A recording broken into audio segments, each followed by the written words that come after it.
Now this would be a military engagement that'd be very bizarre to see in the real world.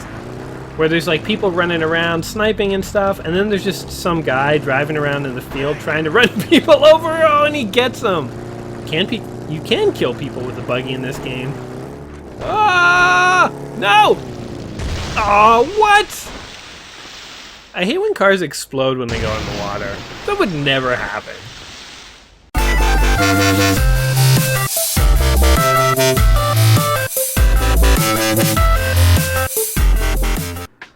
Welcome back to another episode of Let's Play 1001 Games. I'm your host, Gaming Jay, and join me for another retro gaming classic. This time we're playing Battlefield 2, which you may think, hey, that's not that retro gaming, but hey, guess what? It came out in 2005, making it 11 freaking years old. Isn't that crazy? Okay, we're gonna go with our... Actually, can we create a profile here? No, we can't. Okay, we're just gonna go with the good old default player, that's us. Connecting to account server. Hey, guess what?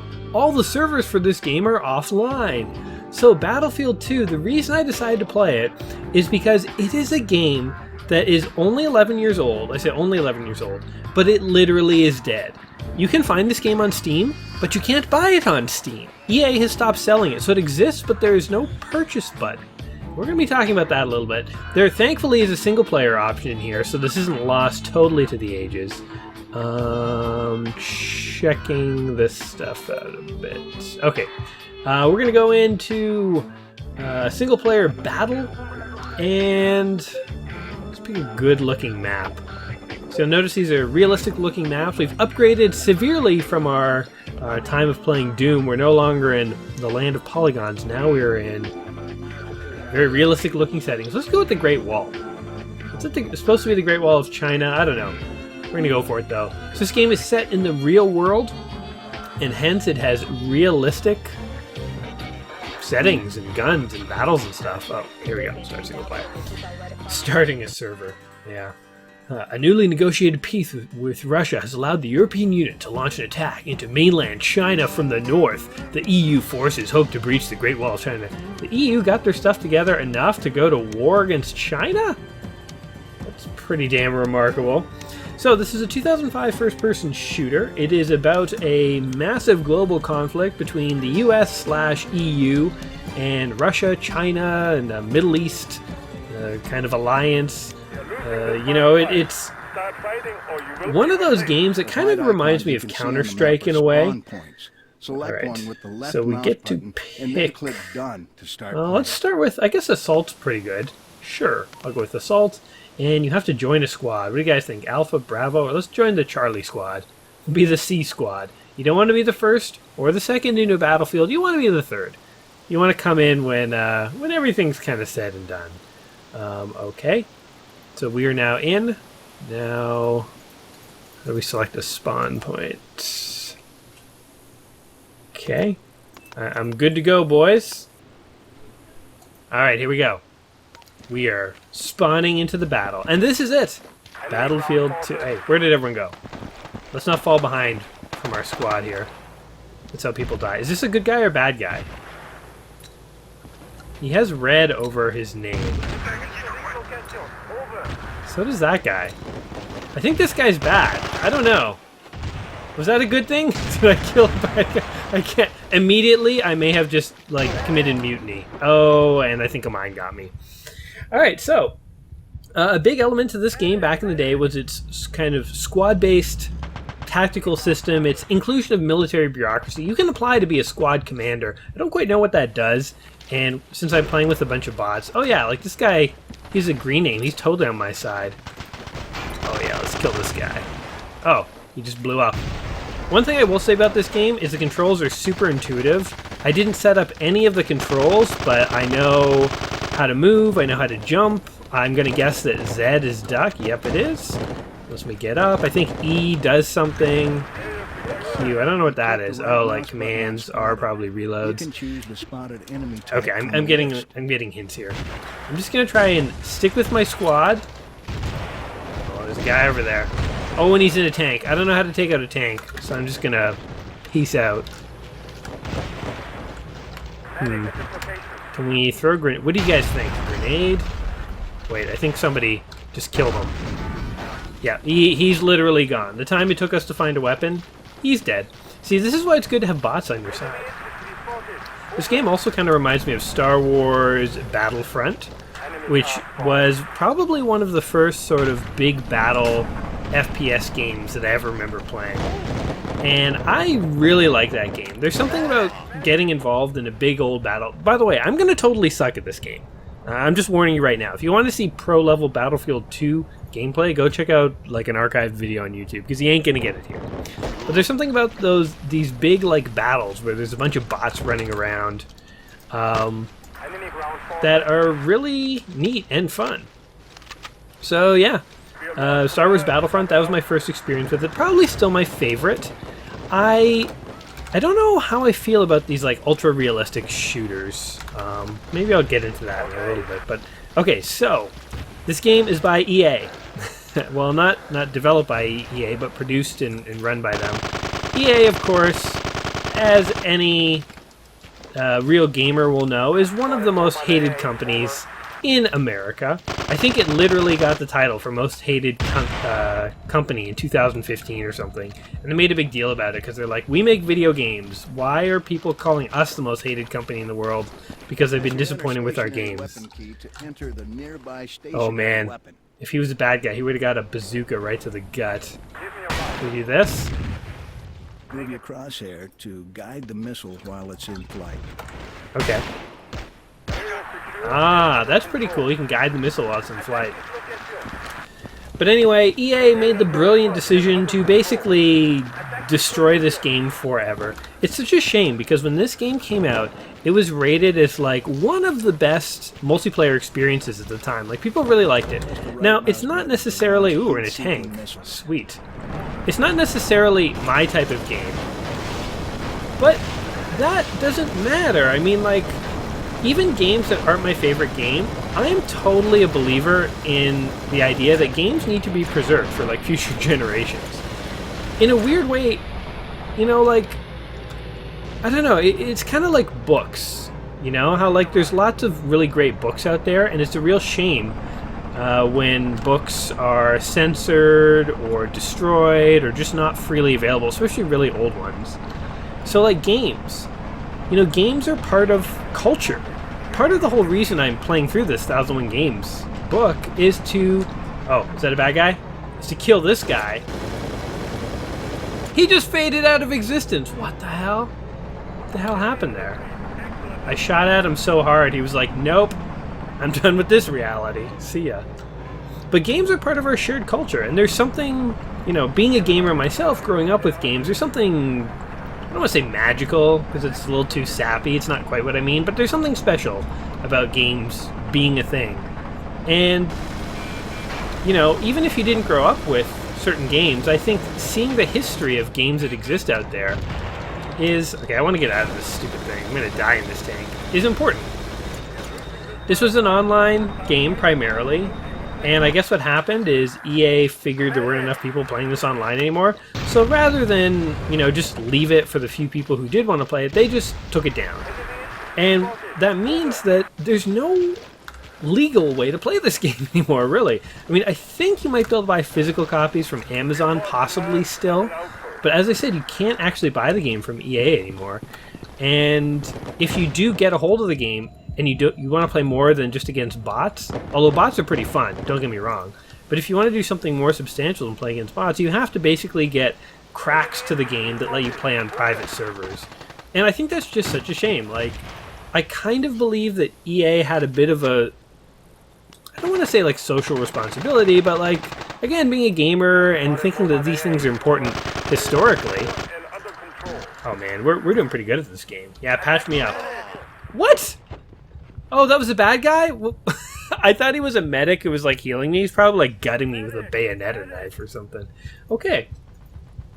But yeah, I would have much preferred to see EA say, okay, you know what? Battlefront 2, we're not going to support it anymore. Here, we've patched it so you can use private servers. You know, go nuts. And, by the way, we're still going to sell it for, like, $3 or $4 or $5 or, you know, $1, whatever. Still make money off it if you want. Just make it legal. You know, this is one of the things that, like, people love about I think Bungie has done this. I know that id Software has done this. But, like, taking source code for really old games they're not making money from anymore and they just don't care about, but making it open source and giving it to the public and saying, hey, we're not going to make money off this game anymore. We don't care about it, but we know lots of dedicated fans do. So here it is. Go nuts. If they had released the source code, oh my god, could you guys imagine if EA, we heard an announcement, like tomorrow, that EA had released the source code for any of their games? I mean, that's just incompatible fundamentally with what we know about EA as a company. I mean, the reason that EA gets a really bad rap is because they tend to do things that seem to maximize their profits and that seem to have little regard for their customers. They don't view customers as like a dedicated fan base that they need to support and try and give something back to and share fun experiences with. They view them as, okay, well, we're going to try and sell this to these people and get this much money out of them, and we're going to tell them that, for example, in SimCity, oh man, I really want to hit that guy with a rocket. We're going to tell them that you can't build cities that are this big, or it has to be online, or we're going to make up stuff. And it's like people don't believe EA, people don't think EA has their best interest at heart, and it kind of doesn't. And so, yeah, I mean, you could say easily, you could say, well, what does EA owe you? And the answer is nothing. So, these are just the ramblings of a dedicated gamer here. I know in the grand scheme of things, EA doesn't owe us a thing. It's their right to keep Battlefield 2, whatever. But, as a gamer, I just think it would be so much better if...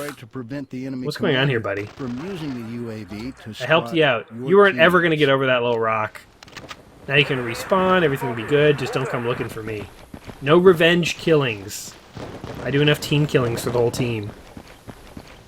Alright.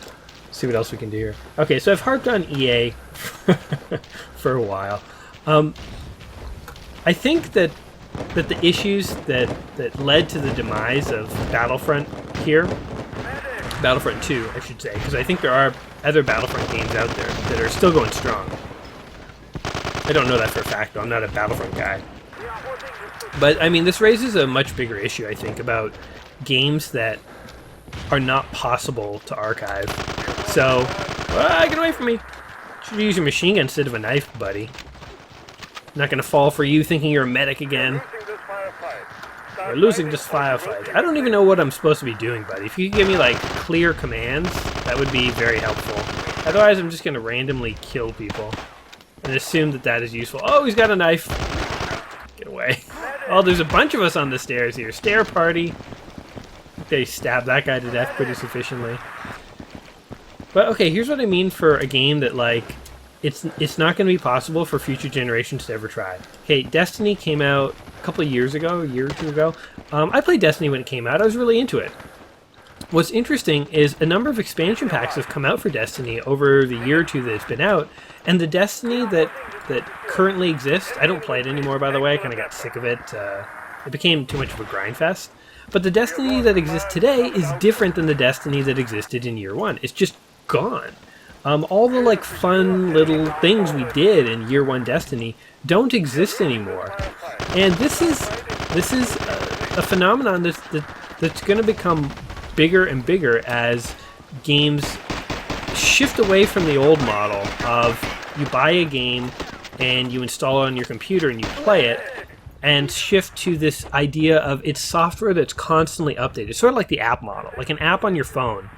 There's no version 1, there's no sequel to Google Mail or whatever. Google Mail just constantly is changing, and the Google Mail you had 3 years ago is just gone. You'll never be able to use that again.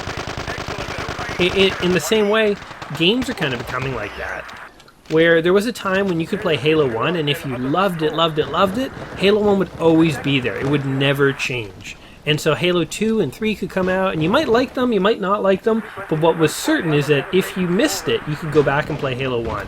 You could load it up on some Xboxes with some friends, like I did recently, and do like a LAN party. Halo 1 will never go away.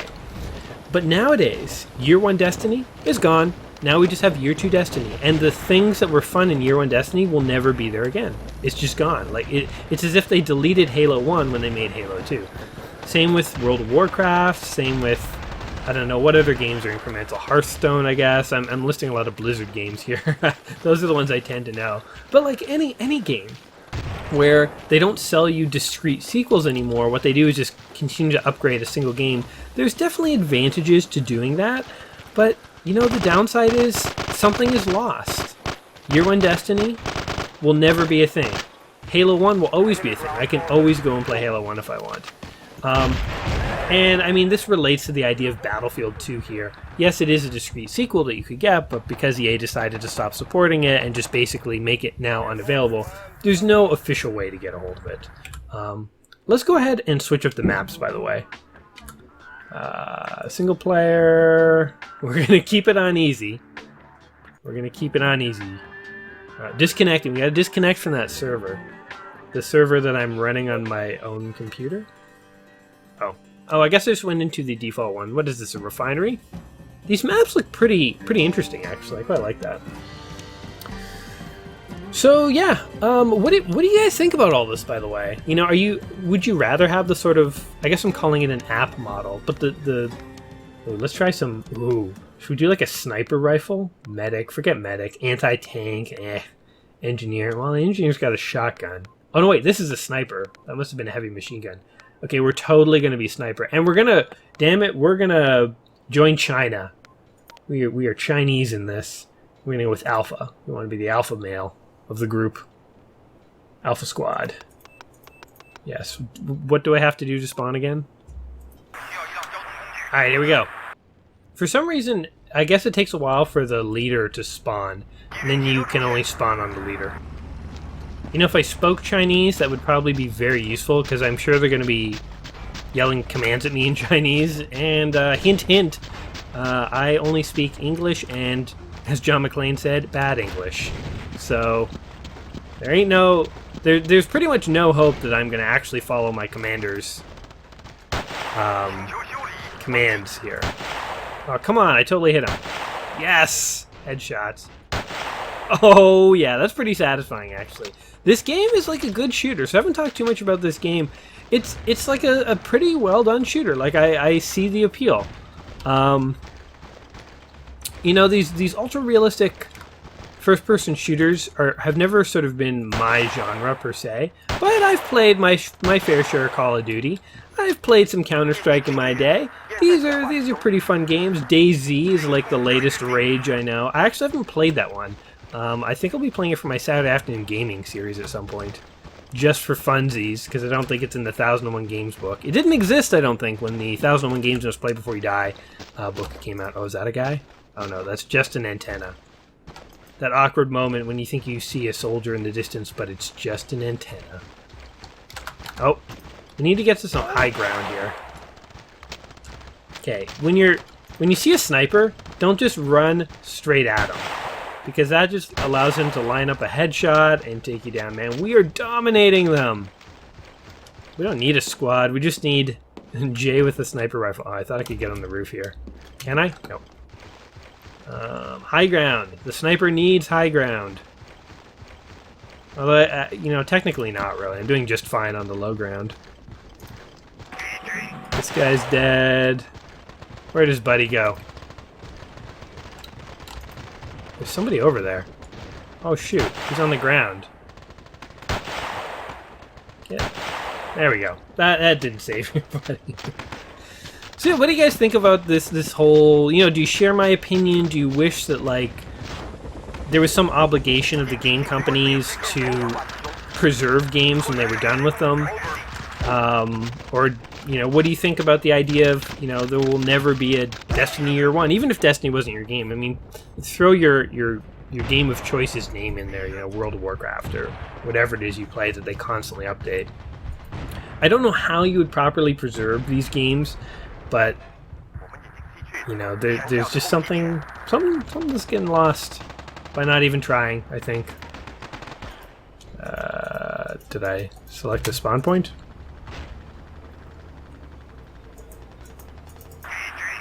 Oh, he died. That's what happened. I will say one thing that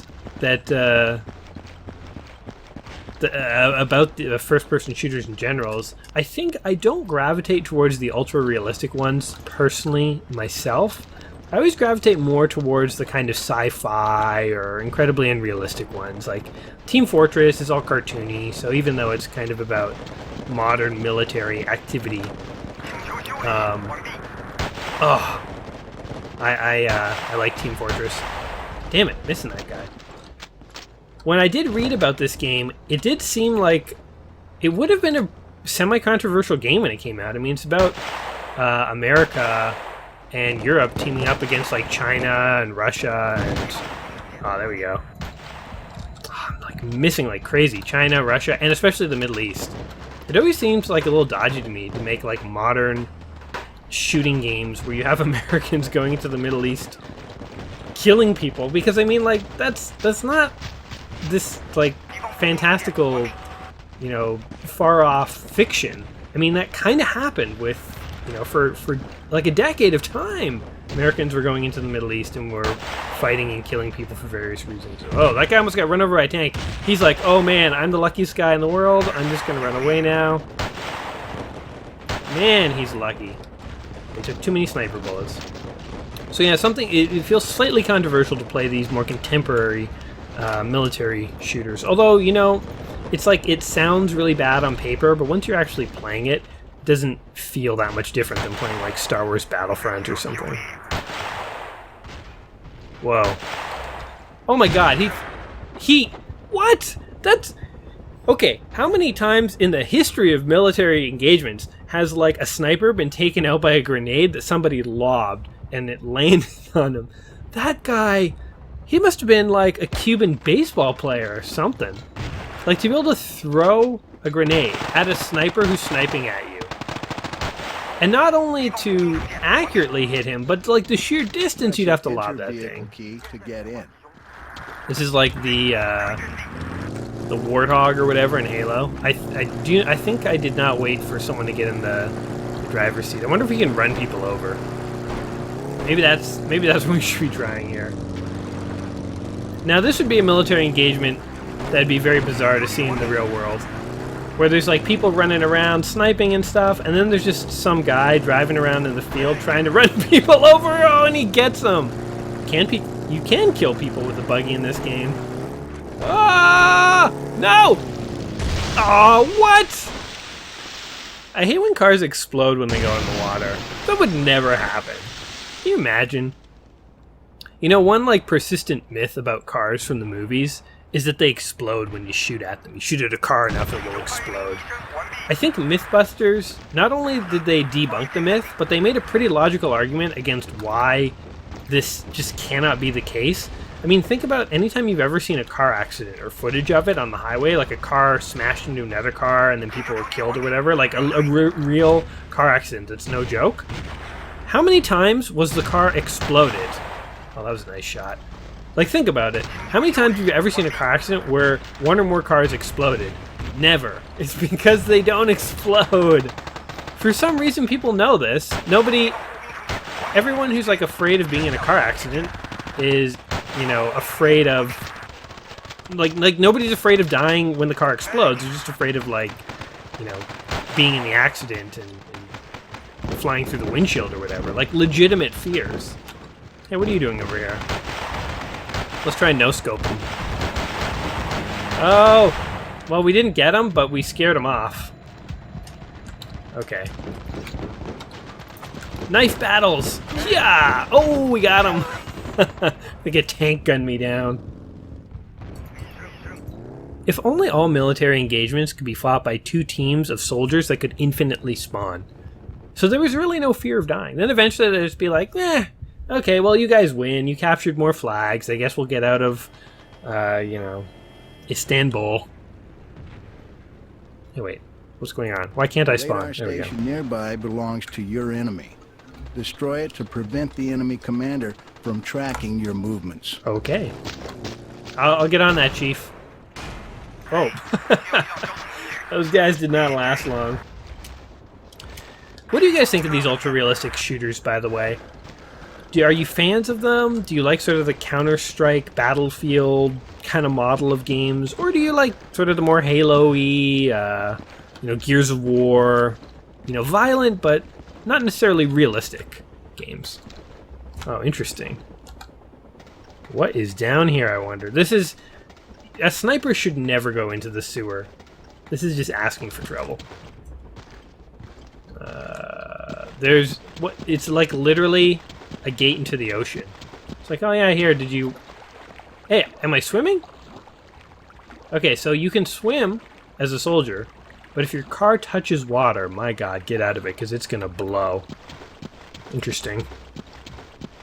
If anything, this is kind of making me want to play DayZ, which for anyone who doesn't know, DayZ is a really gritty, realistic military survival game, but it's set in a zombie apocalypse. So it's not even really like a military survival game. It's based off a military game engine like this, but it is...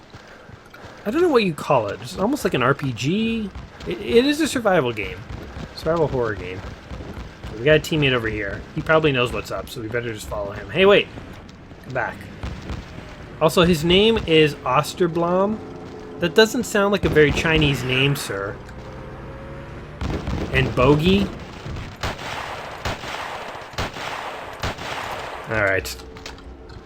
Clearly, my sniping skills are not up to par this close up. Oh, come on! As if a tank could kill me. I had a handgun. Calling OP on that. Well, I don't know what else... how much more there is to say about this game, to be totally honest with you. Hey, that guy's not... oh no, wait, he is on our team. I think I shot his helmet off. Or is he on our team? I can't even tell. I can't even tell. Anyway, I don't know how much more there is to say about this game. Again, it really reminds me of Counter-Strike. It is an interesting shooter. It probably would have been a lot more fun to get on this with a handful of friends, to get on the online servers. Oh, just spawn me in a truck. Okay. I'm truck guy now. This is my job. A machine gun would probably be more useful than a sniper rifle. I don't think snipers traditionally are very effective in trucks, and I literally just died. I couldn't even turn around to and then the driver died. I couldn't even turn around to face where I was going. Oh, pretty ridiculous. I think what we've learned... okay, enough of this crap. We're going in assault mode, man. Trust me. We're gonna mow some peeps down. Got our AK-47. Gonna kill some Americans, I tell ya. If it will let me spawn. There we go. For some reason, there's this spawn delay. I'm doing something, I'm sure. This is the worst gun ever. I would have sniped you to death by now. It has the worst reload. Okay. What is up with this gun? Okay, we're gonna pistol you. Something has to work on you, sir. You can't be immune to bullets. That's not fair. What is this? I think I shot a grenade into his gut. Came out the other side and exploded. Alright. Well, I think what we've learned today is that realistic military shooters are more fun when you're in a team. Team of bots is okay. But I think we've also learned that there's something to trying to preserve games. I think this game would have been more fun if it had been online, fully multiplayer, with a bunch of random people. I mean, how many games... this really reminds me kind of Call of Duty, and if you're not playing Call of Duty while you're getting insulted by a 12-year-old, are you really playing Call of Duty? It's like if a tree falls in the woods and no one hears it. If you play a first-person shooter and a 12-year-old doesn't call you just very rude names, are you really playing a first-person shooter? I don't know. I don't think you are. I think Call of Duty raised the bar. Oh, that's one more thing about this game, I guess, that was sort of revolutionary at the time. I think it had built-in voice over IP. So it was very focused on the multiplayer aspect, which, again, good for them. I just wish they had sort of figured out a way to preserve it. So this game doesn't just disappear to the ages. Oh, yeah!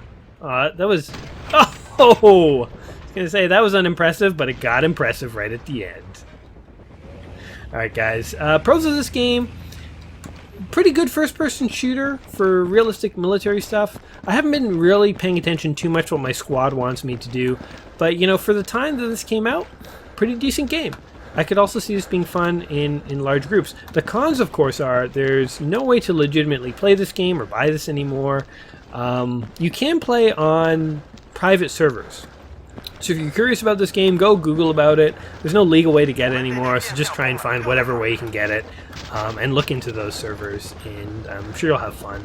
You know, the other cons are, I mean, it is the type of game that has come to be synonymous with Call of Duty and Counter-Strike and stuff, and it kind of feels these days that, like, back when this came out, it might have been like, wow, like, it's so different. But nowadays, it kind of feels like every game is like this. Like, there's a new Call of Duty, like, literally every year. So, I don't know, is this still a good game?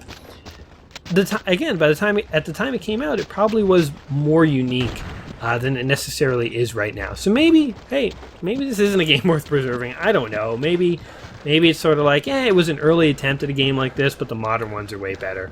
Why bother with this game? So, yeah. So that's the con, basically. Should you play this before you die? You know, if you're really into sort of the preservation of games, I kind of feel like you're almost, let's see if we can make this jump. Yes, you're almost a little more obligated to play it than if you're not. You know, I think modern games do the things that this game did probably a little better. So, you know, there's probably not that big a deal that the servers aren't running anymore. And people who played this game, oh, look at them all. I wish I had more bullets. People who play this game a lot with their friends probably have lots of nostalgic memories, and no other game will do it for them. But in terms of like new gamers, do you need to go in and play this? I don't know. I think there's modern games that are still supported that you'll get the same type of gameplay. So yeah, I don't think this is necessarily an essential game. Although again, we got to tip our hat to it for what it did back in the day when it did come out. That's all I have to say about it. I wonder if we could shoot the helicopter down. Oh, there's a dude in the helicopter? What the F? I didn't know you could get helicopters. I guess that makes sense. I mean, I have seen YouTube videos of Battlefield games where people are in, like, freaking jets and stuff. But, anyway, I'm going to continue the good fight against the Chinese or the Americans or whoever it is I'm fighting against. And until I see you guys again, do remember, if you have enjoyed this video, give me a like, give me a subscribe. I'll be back in a couple days with a new video and a new game. Until then, guys, take care of yourselves. Alright, peace.